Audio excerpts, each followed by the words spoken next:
Jadi antum setelah membaca Al-Fatihah, seharusnya antum mencari surat-surat yang dibacakan sesuai dengan kebutuhan antum. Cari ayat-ayat yang sesuai dengan kebutuhan kita. Karena dari Al-Fatihah sampai dengan An-Nas itu semua berisi kebutuhan kita. Saya baca cepat ya. Tapi nggak usah ditulis. Saya ulangi, tidak usah ditulis. Ya, saya bacakan saja. Misal, sebelum lahir, tadi kan ikhtiarnya Quran surah kedua Quran surah ketiga ayat 38 sampai 39. Keadaannya Quran surah 19 ayat kedua sampai dengan ayat ke-11-nya. Begitu dia mulai mengandung, bagaimana kandungannya supaya baik, Quran surah ke-7 ayat ke-189. Begitu dilahirkan, bagaimana supaya ASInya mengalir lancar, anaknya tumbuh menjadi anak yang soleh, Quran surah kedua ayat 233. Begitu usia 2 tahun ke atas, dia mulai belajar bagaimana supaya dekat dengan Allah, baik dengan orang tuanya, baik dengan tetangganya, Quran surah ke-31 ayat 13 sampai dengan ayat 19-nya. Kemudian dia mulai belajar supaya cepat menangkap pelajarannya, Quran surah 9 ayat 122. Supaya meningkat prestasinya, Quran surah 58 ayat yang ke-11. Kemudian dia mulai meningkat lagi pendidikannya, mulai mendapatkan teman-teman bergaul. Bagaimana supaya tidak bisa merubah keadaannya, supaya lebih dekat dengan Allah, tidak terjebak dalam pergaulan bebas. Quran surah ke-49 ayat ke-13-nya. Ada yang serius datang mau melamar, bagaimana menyikapinya? Quran surah ke-4 ayat yang ke-4. Terjadi pernikahan, Quran surah 30 ayat ke-21. Setelah menikah, bagaimana membagi tugasnya supaya tidak gelisah dalam pembagian tugas, tidak saling menyingkirkan satu dengan yang lainnya. Quran surah ke-4 ayat 34. Setelah dia menikah, suami mulai mencari nafkah. Bagaimana cara bekerjanya? Yang standar ada di Quran surah kedua ayat 168. Kalau mendapatkan ingin yang lebih mudah lagi, Quran surah kedua ayat 172. Kalau belum berangkat, rizkinya sudah menunggu dia, Quran surah 7 ayat ke-96-nya.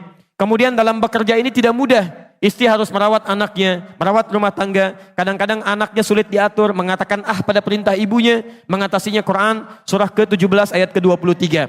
Itu dua-duanya sama-sama capek. Jangan dikira yang pergi ke kantor saja. Ibu pun merawat anak juga kadang-kadang ada rasa lelah. Bagaimana mengatasinya? Kalau lelah-lelah sedikit, itu ada di Quran surah ke-26 ayat ke-80. Kalau sudah mulai menjadi penyakit, bahkan kata dokter nggak ada obatnya, bagi Allah nggak ada yang mustahil. Quran surah ke-21 ayat 83 sampai dengan 84. Kadang-kadang Anda yang bekerja, ada orang yang tidak suka dengan Anda.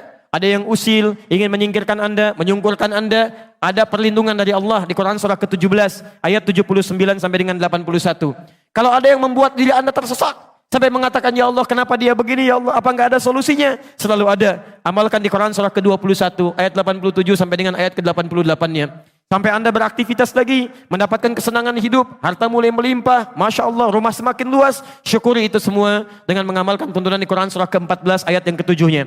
Tapi ketika datang ujian, tingkat ujian bisa macam-macam. Ada yang ringan, yang menengah, kemudian yang kuat, pelajari itu supaya siap menghadapinya. Di Quran surah kedua ayat 214. Solusinya di Quran surah ketiga ayat 142. Cara sabarnya di Quran surah kedua ayat 155 sampai 157. Sampai Anda terus berkembang, usia 40 tahun, orang tua masih ada, ingin berbakti pada orang tua, ada di Quran surah ke-46 ayat yang ke-15-nya. Sampai kemudian Anda semakin sepuh mengatakan, ya Allah, apakah saya akan hidup untuk selamanya? Tidak. Satu saat kamu akan meninggal. Bagaimana cara meninggalnya ya Allah? Kamu akan kedatangan maut di Quran surah ketiga ayat 185. Maut itu datang lewat malaikat yang diutus. Quran surah 32 ayat yang ke-11. Bagaimana cara diambilnya ya Allah? Kalau kamu ingin tenang diambilnya, kerjakan amal soleh, maka kamu akan dipanggil dengan kalimat yang menenangkan. Ya ayyatuhan nafsul mutmainnah. Quran surah 89 ayat 27 sampai dengan ayat 30. Tapi kalau kamu banyak amal salah, tidak ada amal soleh, maka panggilannya akan sedikit menegangkan. Quran surah ke-8 ayat ke-50 sambil dipukulin malaikat. Ya Allah, saya telah mengalami malam pertama di alam dunia. Bagaimana malam pertama di alam kubur? Apakah menyenangkan atau ada persoalan? Kalau ingin senang, Quran surah ke-3 ayat 169 sampai 172. Kalau kamu ingin sedikit menegangkan sambil ditampakkan neraka jahanam dari mulai pagi sampai dengan sore, boleh. Ada di Quran surah ke-40 ayat 46 sampai dengan 47-nya. Ya Allah, bagaimana suasana hisab? Apakah menyenangkan atau tidak? Kalau kamu ingin masuk surga tanpa hisab, langsung masuk mendapatkan berita gembira surga, ada amalannya di Quran surah kedua ayat 25. Tapi kalau kamu misalnya banyak amal salahnya, mengabaikan perintah Allah, bahkan kamu bisa masuk neraka tanpa hisab. Ada di Quran surah ke-18 ayat 100 sampai dengan 101-nya. Ya Allah, bagaimana suasana surga nanti ya Allah? Ayo kerjakan amal saleh. Ada surga bersama Rasulullah tingkat yang paling tinggi. Amalan di Quran surah ketiga ayat 31, Quran surah 59 ayat yang ke-7, Quran surah 33 ayat 21. Ada surga yang di taman surga yang memberikan langsung Allah, bisa melihat Allah tanpa hijab. Quran surah 75 ayat 22 sampai dengan ayat 23. Ada amalannya di Quran surah ke-51 ayat 15 sampai dengan ayat 23. Ada ada surga seluas langit dan bumi. Kemanapun kamu beraktivitas tidak akan pernah menemukan ujungnya. Quran surah ketiga ayat 133 sampai dengan 134. Ada semua. Ada semua. Jadi Anda punya masalah apapun, ayatnya ada di Quran. Jadi begitu mengatakan waladhdallin, cari ayat yang sesuai dengan kebutuhan Anda. Mintakan, boleh dilafadzkan. Masalahnya Ustadz, saya nggak hafal ayatnya.